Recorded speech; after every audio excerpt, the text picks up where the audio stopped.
Throughout most of history, war was pictured as tanks, artillery, and infantry fighting over each meter of ground. But the 21st century is showing something very different, a kind of warfare where the distance between the person who fires and the target can be thousands of kilometers, and the projectile knows exactly which window to hit. People call this high-tech warfare. Here, victory is not only about how many guns or bombs you have, it is about satellites, data, guidance algorithms, and weapons that can strike a single vehicle in the middle of the night. And at the top of this race is a new class of weapon that is worrying militaries around the world: hypersonic weapons. First, go back to a simple fact. In the past, to destroy a bridge or an ammunition depot, you might need dozens or even hundreds of bombs. Aircraft flew high, dropped bombs roughly in the area, and whether they actually hit the intended target depended on luck and pilot skill. Today, a single smart bomb with a seeker and satellite guidance can hit one tunnel entrance, one truck, even one specific room. The miss distance is only a few meters, sometimes less than one. How is that possible? The answer is floating above us in the sky satellites. Orbiting the Earth are constellations of navigation satellites. Each one constantly broadcasts ultra-precise timing signals. A receiver on the ground or inside a missile listens to several satellites at once, calculates distance from each, and from that works out its exact position. That is the basic principle behind GPS and other global navigation systems. We use it every day on our phones to find coffee shops. But militaries use it to guide cruise missiles over thousands of kilometers as they hug the terrain, help aircraft, warships, and armored vehicles know their exact position so they can coordinate attacks, provide extremely precise coordinates to artillery so a shell fired from far away still lands on its target. Where paper maps, compasses, and the human eye once decided direction, everything is now digital coordinates. The battlefield is turned into a grid of X and Y, altitude, speed, and time. Every plane, every missile, every tank becomes a node in a massive data network. They constantly send and receive information: their own position, the location of targets, predicted paths. Because of that, a missile can be launched from far beyond visual range, fly around dangerous zones, hug the terrain, and then suddenly dive on exactly the right spot. High-tech warfare is like this. The side with better data, thicker sensor networks, and faster information processing has the advantage. But the world has not stopped at cruise missiles and smart bombs. A new generation of weapons is rising that creates a real headache for current defenses: hypersonic weapons. What does hypersonic actually mean? Sound in air near the ground moves at about 340 meters per second. This is Mach 1. A fighter jet can fly at Mach 1 or Mach 2, twice the speed of sound. Hypersonic weapons are designed to fly at Mach 5 or faster, at least 5 times the speed of sound, sometimes much more. At that speed, an object can travel 1,000 kilometers to its target in just a few minutes. Speed is only half the story. What really makes hypersonic weapons alarming is their maneuverable flight path. Most traditional ballistic missiles travel on a big, predictable arc. They launch up, leave the atmosphere, then fall back down. Defense systems can estimate their trajectory, calculate where they will land, and try to intercept them at a roughly known point in the sky. Hypersonic weapons are different. Many designs allow them to fly within the atmosphere at lower altitude, making them harder for radar to detect early change altitude and direction continuously, gliding along air currents at extreme speed. Imagine you are trying to catch a ball. If someone throws it straight, you can guess where it will land and move there. But if the ball flies insanely fast and constantly dodges left and right, your chance of catching it drops to almost zero.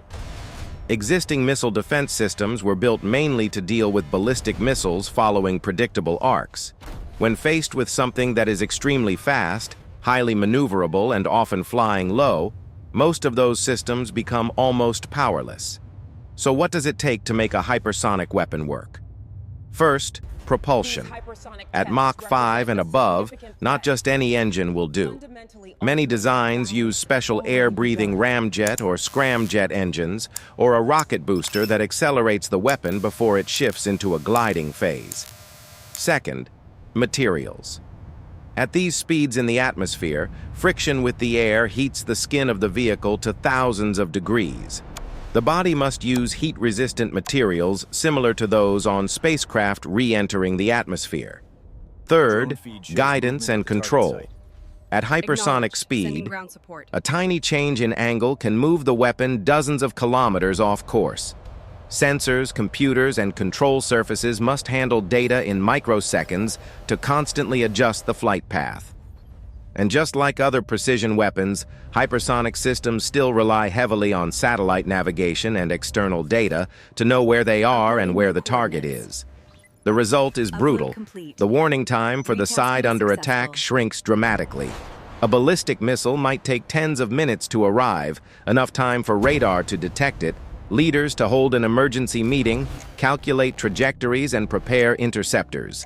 A hypersonic weapon can make all of that happen too late. Current defenses usually consist of multiple layers radars, interceptor missiles, airborne early warning planes. They need time to coordinate. If the threat appears and hits within just a few minutes, that reaction space is squeezed to almost nothing.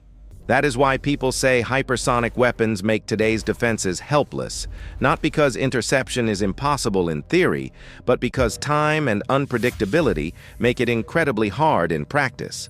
But high-tech warfare is not only a race in speed, it is also a race in eyes and brain sensors and data processing. In the sky, imaging satellites photograph every region, tracking ships, vehicles, and aircraft. On the ground, radars and listening posts intercept signals. At sea, patrol ships carry powerful sensor suites. All of these eyes constantly pump data into command centers. There, computers use algorithms to analyze and map threats.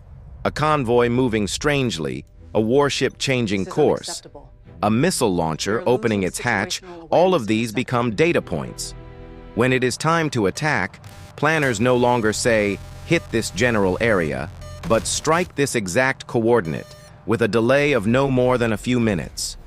Missiles or smart bombs are programmed not only with fixed coordinates, but sometimes with moving targets. They can receive updates in flight, shift direction, and catch a warship or vehicle that is on the move.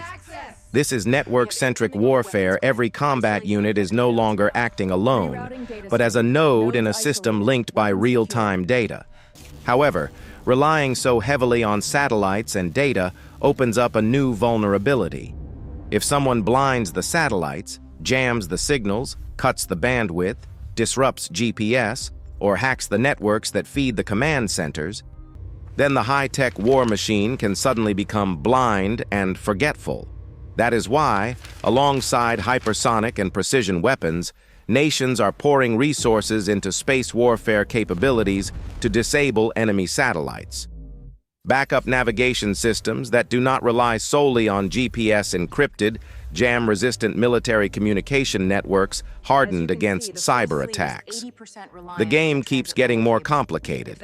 It is no longer just who can shoot farther and faster, but also who can keep their information systems alive longer under attack.